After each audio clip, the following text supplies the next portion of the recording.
Khalif Latif dari Kareta. Hari ini saya di pelancaran Golf GTI Mark 8.5 iaitu model facelift yang telah dilancarkan untuk pasaran Malaysia. Okey, perubahan yang ada pada model facelift Golf Mark 8.5 ini adalah yang pertama, lain warna merah ini, kemudian logo baru Golf ini yang bercahaya, kemudian grill dia honeycomb macam biasa, logo GTI tetap masih ada. Okey, ini bahagian belakang Golf Mark 8.5 facelift.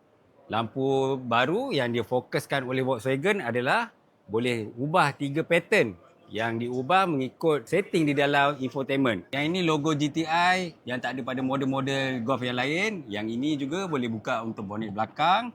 Macam biasa untuk menunjukkan model GTI boleh nampak twin exhaust model GTI.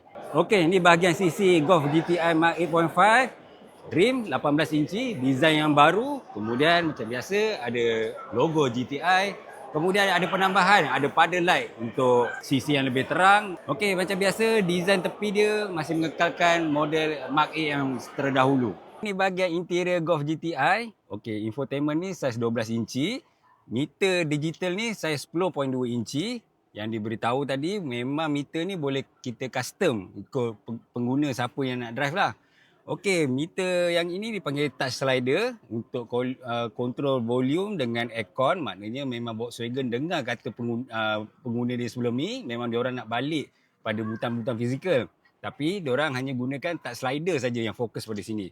Okey, seat datang semua model GTI dengan leather seat. Yang paling menarik bukan hanya ada ventilated, dia ada untuk pemanas dan penyejuk juga pada bahagian kiri dan kanan. Seat ni pula dia ada 3 memory seat untuk 3 driver. Katakan ada 3 orang kat rumah yang gunakan Golf ni, boleh 3 mode. Ini bahagian enjin Golf GTI 8.5 facelift.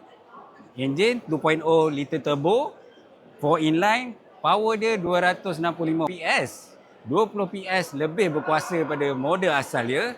370 Nm of torque. 0 ke 100 5.9 saat. 0.3 saat lebih laju daripada model asal dia. Okey, gearbox dia pula macam biasalah. Volkswagen kalau tak guna DSG bukan Volkswagen. 7 speed DSG.